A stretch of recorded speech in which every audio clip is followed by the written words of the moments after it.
to New Jersey Explorations. Alyssa, where are we today? Today we're going to Clove Brook Market, Bakery, Deli, and Catering. And we're going to go talk with Miss Kim Seitzma a little bit about what she does in the bakery. It's 6 a.m. It's way too early, but this is the time that bakers need to wake up to get started in the morning. So let's go check it out. Before we head on into Clove Brook Market, we just want to say thank you to Sussex Christian School for sponsoring this virtual field trip. We are both graduates of Sussex Christian School and want to help students receive the quality education that we did while attending the school. Enjoy! Okay, we're going to go on in and talk to Miss Kim Seitzma.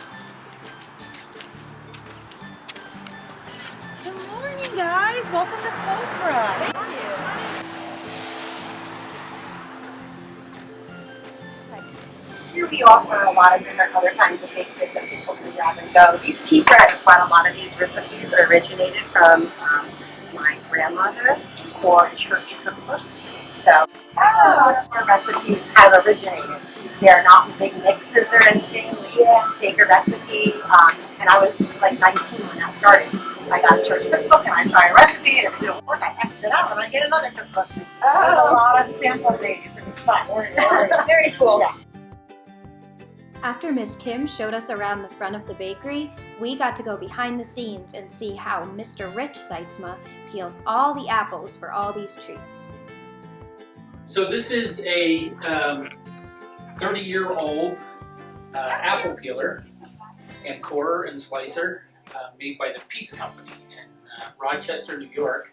And this machine is over 30 years old. But if you were to call the Peace Company and ask for a brand new one, they would send you this exact machine. The parts are all still the same. When Mrs. Seitzma started her business, she was making apple pies and was hand crank peeling them and coring them, and it got to be too much. So we purchased this machine shortly after we got married. And this machine will peel, core, slice, and ready for pies and turnovers. It'll do probably around 20 bushels of apples in a little over an hour to an hour and a half, and with like 3 people operating the machine. So I'm so glad I get to show you this today because I'm always fascinated by the machine. This machine has no computer parts. It is 100% mechanical, and if you look at the gears, I'm going to get over here and I don't know if you can still see me, but every gear has teeth on it that goes to another gear, that goes to another gear, and the size of every gear, the size of these paddles up here, they all determine exactly how this machine works. So all the work on this machine happens right here in this little area, but all this equipment above it is necessary to make the machine move and stop when it needs to, and I'd like to just run it for you just so you can see everything moving. So we're going to give it a shot. Ready?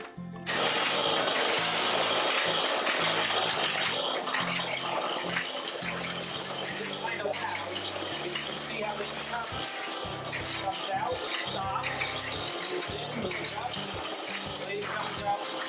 It's I wish I knew how to build something like this. Okay, on this side of the machine, now the apples have been peeled. They have a hole all the way through the center of them where they've been cored. The apples come down these chutes, and then on this side we trim any extra peels off and set it down on this post, and this forces it through the slicer. A bushel of apples would fill this crate with a heap of apples on the top. So when we talk about 20 bushels of apples, we're talking about between 700 and 800 pounds of apples is what we can put through the machine in an hour and a half. The peels and waste that come from the process, we try to reuse that too if we can, either as an animal feed or we use it in the compost that we have started making here, and we try not to waste it if we don't have it. You also notice, and I think this is important for everybody to know, that you see this yellow, this stuff here, and that's grease. It's a vegetable based grease. It's made from vegetable fat, and that's what keeps things from wearing. It keeps things slippery, it lubricates them, but this is something that you can eat. I'm not sure it would taste very good, but all food equipment has to be, everything that touches food equipment has to be edible. So we do have to peel apples today, so if you give us a couple minutes, we'll get set up and then we can watch some of that too.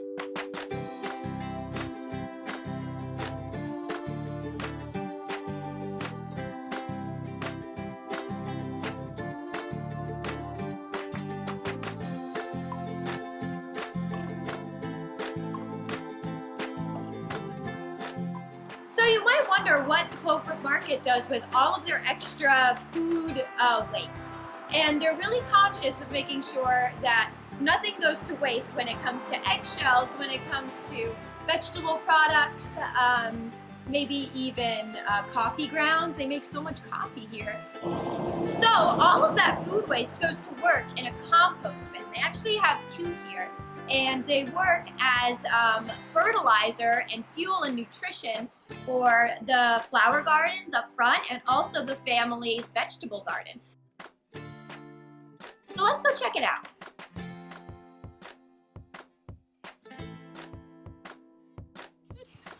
So they'll take a 5-gallon pail, about 5 gallons of compost, just food waste can come out of the Clove Brook Market each day.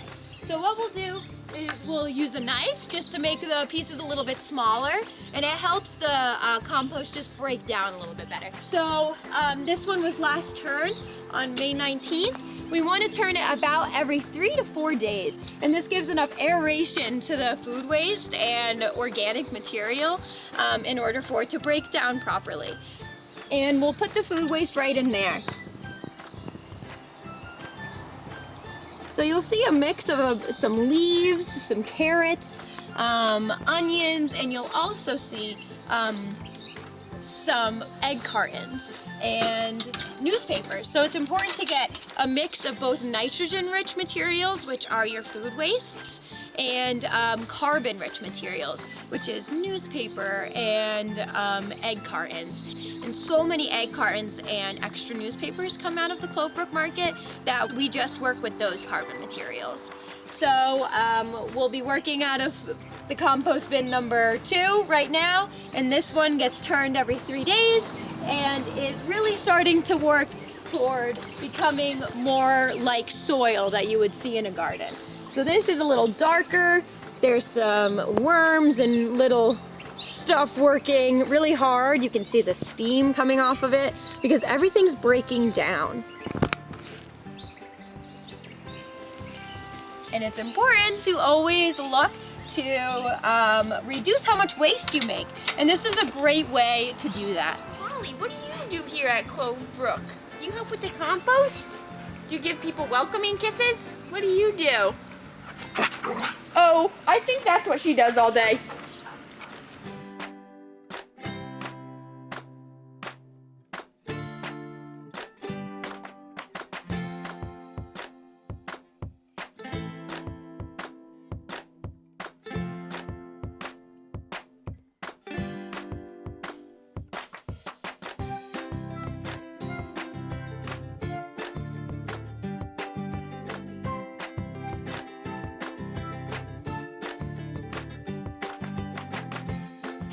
Hey, so it's a big pie making season. Wow, what is the whole production process of pie making? So this is summer smash pie. That's our most popular pie. Invented probably 25 years ago when we had a little fruit left over. Put it in a pie and thought we'd try it. And it was great and it's famous now, summer smash. So this is strawberries, blueberries, peaches, and cherries. Wow. And of course the sugar, the spices, and the flour all mixed together. This is Dutch apple pie, which you guys saw the apple peeler work. And this is them in their glory, ready to go in the pie. So we visited Beaverville Orchard before. Do you ever get your apples? Yeah, Orchard? we do. In season, we do. Yeah. Oh, okay. Yeah. That's so they're a great cool. partner for us. I love it that we can say that it came from our own town. Yeah. Approximately going to be like this much per pie, so I don't have to guess on every pie, you know. And after these pies are all filled, then they get a nice crumb on them. We make it with brown sugar, sugar flour, and lots of butter. We use lots of butter here. Okay. Yeah, we don't apologize for butter. And, we try to get them into the freezer right away because once the sugars hit the fruits, then they juice. instantly. You're like, whoosh. So this one I'm not mixing until right before I'm ready to scoop it. Otherwise it gets too juicy. Then we have problems when they bake and the consistency is different. So I'm moving some pies over onto this part, and this part will go into the freezer just until we're ready to bake it. Where do you bake all of your goods, and what type of ovens are these? Because this does not look like my oven. Yeah, so that's a very good question. We're gonna have lots of different kinds of ovens and bakery choose. Ours are simple. These are convection ovens. And what makes it convection is the air circulating in the inside. There's a fan in the back. I like these kind of ovens because they emulate a lot of what you would do at home, but it's faster and it circulates the air better. So here you go. We can fit 5 racks in here. All 4 of these ovens together can fit 100 pies at a time. Yeah, and they have to bake for nearly 2 hours. So yeah, So it takes a while to make all of the pies that you're making right now. oh yeah, this would take this right here on the table is probably almost 200 pies.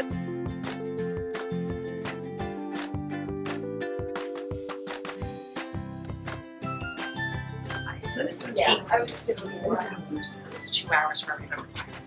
So if you use all 4 ovens, Yeah. Now, let's watch the pie making process.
So I'm seeing these egg cartons everywhere. So what do you think? How many eggs would you estimate that the Clove Brook market uses every day? Take some time to think about it. Between making egg sandwiches, pies, and all the other baked goods, how many eggs does Clove Brook Market use in one day? Stay tuned to discover the answer. Sussex doesn't know that we're playing with this, but I'm kind of curious what all of these buttons do for this huge mixer. So let's see what we can figure out.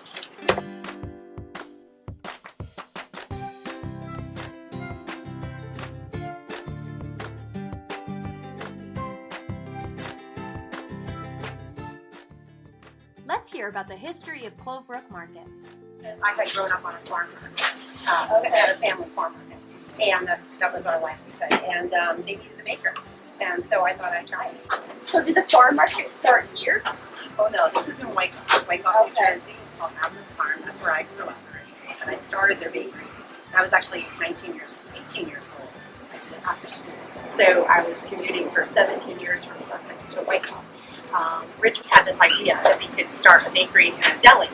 And it was great because we had 3 children and little kids, and I was commuting an hour away. It was very chaotic. And so we really prayed about it, and this opportunity came, and every door that we knocked on opened, which was really neat. Clove Brook was a success from the day it opened. It doesn't mean that it wasn't hard. It's hard.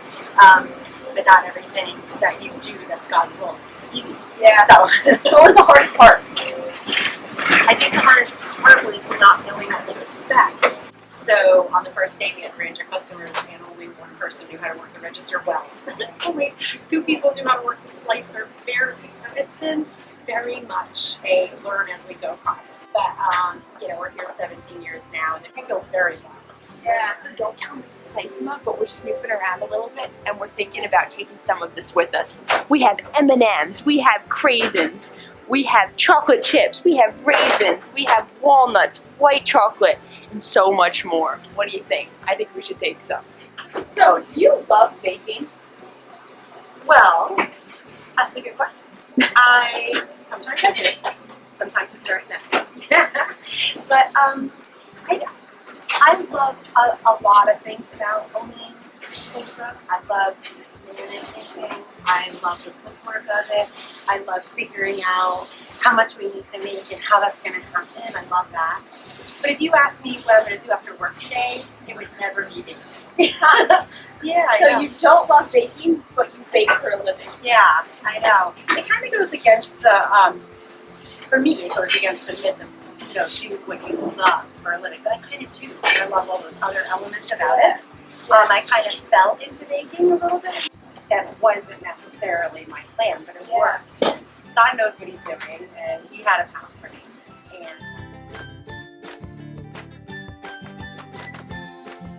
So I was watching you make all of the egg sandwiches, and I just have to know, how many eggs do you use a day? We use about 400 eggs a day. Thanks so much, Mrs. Seitzma, for showing us all around the Clove Brook Market. Oh, you're welcome. Happy baking. Thanks.